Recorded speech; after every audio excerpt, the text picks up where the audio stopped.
Hello guys, आज हम कक्षा 10 का साइंस का पहला चैप्टर रासायनिक अभिक्रिया एवं रासायनिक समीकरण के बारे में पढ़ते हैं। तो सबसे पहले हम रासायनिक अभिक्रिया के बारे में देखते हैं कि रासायनिक अभिक्रिया किसे कहते हैं। किसी भी पदार्थ में रासायनिक परिवर्तन होता है तो उसे हम रासायनिक अभिक्रिया कहते हैं। यानी रासायनिक परिवर्तन होता है किसी पदार्थ में तो उसे ही हम क्या कहते हैं, रासायनिक अभिक्रिया कहते हैं। अब रासायनिक परिवर्तन क्या होता है? रासायनिक परिवर्तन जैसे दूध का दही बनना, कार्बन का दहन होना, ये सब रासायनिक परिवर्तन होते हैं। रासायनिक अभिक्रिया होगी तो कुछ परिवर्तन भी होंगे पदार्थ में, जैसे पदार्थ की अवस्था में परिवर्तन, रंग में परिवर्तन, गंध में परिवर्तन, तापमान में परिवर्तन। ये सब रासायनिक अभिक्रिया होने पर पदार्थ में दिखाई देते हैं। अब इसके बाद में पढ़ते हैं रासायनिक समीकरण।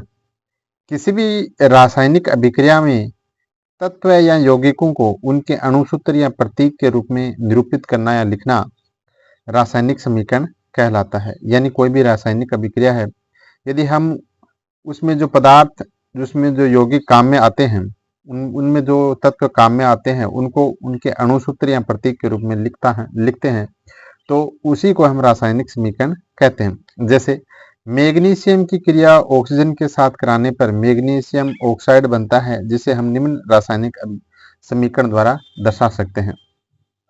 यानी मैग्नीशियम देखो, इतना बड़ा लिखना पड़ेगा कि मैग्नीशियम की क्रिया ऑक्सीजन के साथ करवाने पर मैग्नीशियम ऑक्साइड बनता है। यानी इतना लिखना पड़ेगा। यदि हम इसको प्रतीक के रूप में, अणुसूत्र के रूप में लिखें तो इस प्रकार से लिख सकते हैं कि दो अणु लेने हैं मैग्नीशियम के और इसके ऑक्सीजन के साथ अभिक्रिया कराते हैं तो मैग्नीशियम ऑक्साइड बनता है। यानी ये मैग्नीशियम का पित्ता है, इसका दहन करवाते हैं ऑक्सीजन की उपस्थिति में तो मैग्नीशियम ऑक्साइड बनता है।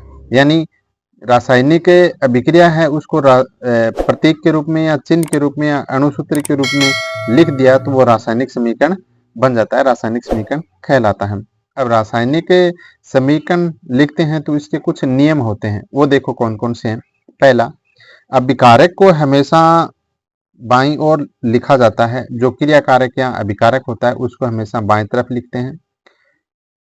दूसरा, उत्पाद को हमेशा दाईं ओर लिखते हैं। जो भी उत्पाद बनता है उसको हमेशा दाईं ओर लिखा जाता है। तीसरा, तीर का निशान हमेशा अभिकारक से दाईं ओर दर्शाया जाता है, यानी बाएं से दाएं दर्शाया जाता है, यानी अभिकारक से उत्पाद की ओर दर्शाया जाता है। चौथा, दो या दो से अधिक अभिकारक या उत्पाद होने पर उनके मध्य धन चिन्ह यानी प्लस का चिन्ह लगाया जाता है। यानी अभिकारक या उत्पाद दो या दो से अधिक है तो उनके मध्य धन चिन्ह लगाया जाता है, यानी प्लस का चिन्ह लगाकर लिखा जाता है।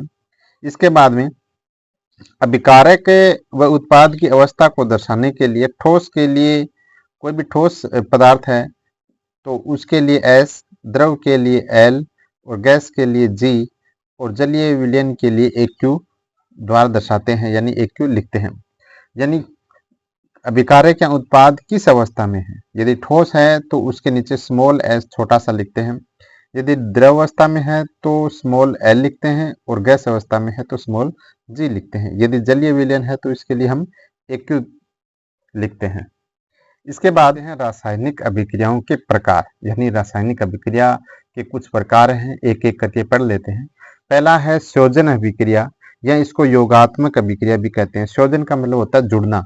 इसमें जो अभिकारक है वो जुड़ते हैं और जुड़कर एकल उत्पाद बनाते हैं। तो परिभाषा देखते हैं, दो या दो से अधिक अभिकारक मिलकर एकल उत्पाद का निर्माण करते हैं, उसे संयोजन अभिक्रिया कहते हैं। नाम से स्पष्ट है, संयोजन का मतलब होता है जुड़ना। इसको संयोजन अभिक्रिया, योगात्मक अभिक्रिया या योगशील अभिक्रिया भी कहते हैं।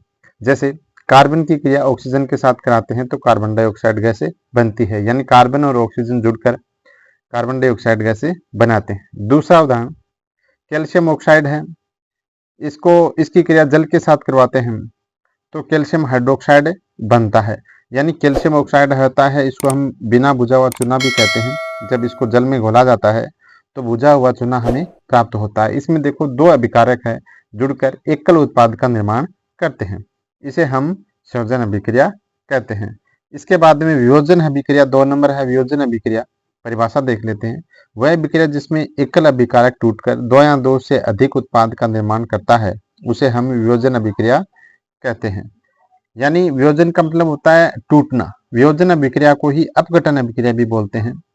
यानी इसमें क्या होता है, एकल उत्पाद दो या दो से अधिक एकल अभिकारक दो या दो से अधिक उत्पादों के अंदर अभिक्रिया के कुछ उदाहरण देख लेते हैं। जैसे पहला है कैल्शियम कार्बोनेट को जब हम गर्म करते हैं, उसमें ऊर्जा दी जाती है, उसको गर्म करते हैं तो कैल्शियम ऑक्साइड बनता है, साथ में ऑक्सीजन गैस मुक्त होती है। देखो एकल अभिकारक है और ये दो उत्पाद के अंदर टूट गया। इसी प्रकार से फेरस सल्फेट है, इसके दो अणु लेते हैं, जब इसको गर्म करते हैं तो ये फेरिक ऑक्साइड, सल्फर डाइऑक्साइड और सल्फर ट्राइऑक्साइड में टूट जाता है। यानी एकल अभिकारक तीन अलग अलग उत्पादों में विभाजित हो जाता है। इसी प्रकार से लेड नाइट्रेट है, इसके दो अणु लेते हैं, इसको जब हम गर्म करते हैं तो लेड ऑक्साइड में और नाइट्रोजन डाइऑक्साइड गैस में और ऑक्सीजन गैस में ये टूट जाता है। यानी ये एकल अभिकारक है, ये तीन अलग अलग उत्पादों में टूट जाता है। इसे कहते हैं हम वियोजन अभिक्रिया। ये वियोजन अभिक्रिया के तीन उदाहरण थे।